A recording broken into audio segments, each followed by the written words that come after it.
Hey everybody, Mark Herman, aka LA Bengal fan, on Twitter, Facebook, YouTube, Instagram, repping the Bengals for the AFC Northerners.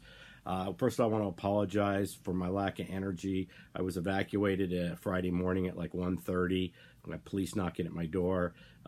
Live in Porter Ranch. I've been part of the California wildfires. It's been a rough few days. As you can see, my home office is still here, so that's a good thing.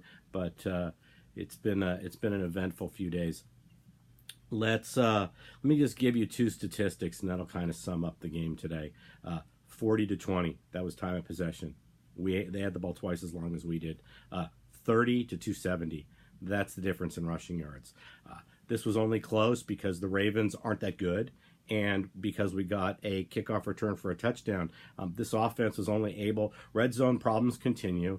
This offense was only able, in between the junk touchdown that we ended the game with and the touchdown we got on a kickoff return to start the game, this offense was only able to muster 3 points.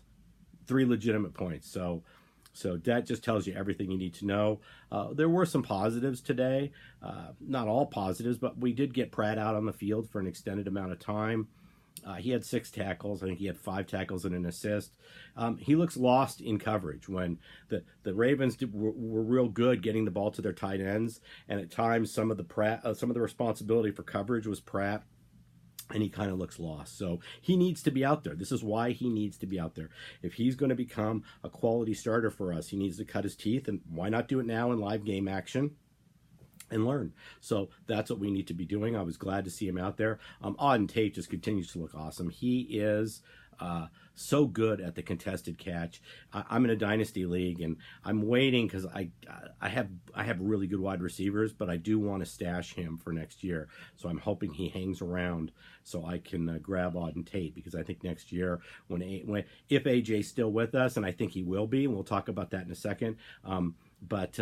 I really think he's going to be a great compliment, and he's going to be a great red zone target because, like I said, he'll go up and get it.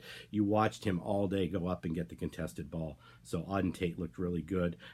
My question is, when are we going to see Finley? We had Dalton make some bad decisions, tried to force one into Tyler Boyd, another red zone interception when the game was close early on. I mean, if you want to get the touchdown on special teams and you want to add to it, you can't be doing stuff like that. And there were times where Andy didn't get a lot of the sacks all occurred at the end of the game. So during the middle of the game, they left in time. Andy just wasn't hitting receivers outside of Auden Tate. And Erickson had some nice catches today, although he's still not our starting wide receiver. So let's talk about AJ Green for a second. AJ Green seems like he wants to stay with the club. He's saying all the things that I remember as a kid hearing Kirby Puckett say when he was playing for the Minnesota Twins. The Red Sox offered Kirby Puckett a lot more money to leave Minnesota, and he said, I don't care about the money. I'm not pulling my kids from school. I'm not uprooting my whole family. I make plenty of money playing a game that I used to play for free, and that was Kirby Puckett's attitude. I always respected it. I always loved Kirby Puckett as a player. Probably a lot of you don't remember this because you're younger than me, but I remember Kirby Puckett going in and playing games in Boston and getting booed because the Boston fans would not understand that Kirby Puckett didn't care about the money.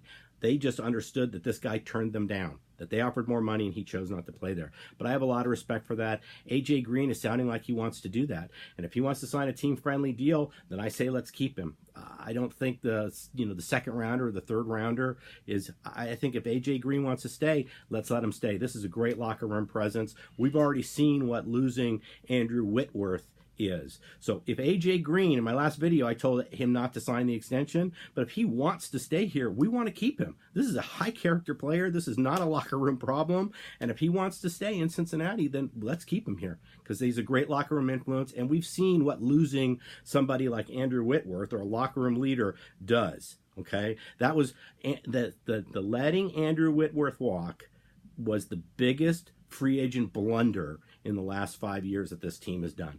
By far, it affected us more than anything, and we love Witt, and I don't blame him, but he was the similar type of player. He was willing to take less money to be here, and we wouldn't pay him. So that's all on Mike Brown. Drake Kirkpatrick was hurt today. I really don't care. The only thing that losing Drake Kirkpatrick does is cost Mike Brown money, which doesn't bother me one bit. So pay Drake Kirkpatrick. I don't care if I don't see Drake Kirkpatrick on this team ever again. All right, so I really, that's not a loss to me if Dre's hurt. In terms of my biggest takeaway from today's game, and I probably should have mentioned this early on. You can hear, that I breathed a lot of smoke. I came back to fight wild spot fires around the neighborhood all day Saturday. But the biggest takeaway I got from this game is that our division's terrible. The Ravens should have completely blown us out. You win the rushing battle 270-30, and you only win by 6. There's something wrong. This is not a good division. The Browns have issues. The Ravens are not that good. We already know the Steelers are on their third-string quarterback. They're going to lose to the Chargers tonight. 8-8, 7-9 may win this division, and whatever team wins this division probably going to check out, be one and done first round of the playoffs. So that's my biggest takeaway from watching all this today, was that this division, our division, is by far the worst in football. So with that, I'm going to tell everybody to have a good week, and we'll catch you later. Hooday, everybody. And I'm going to end my videos every time with fuck Mike Brown until you sell the team, okay? Take care, everybody.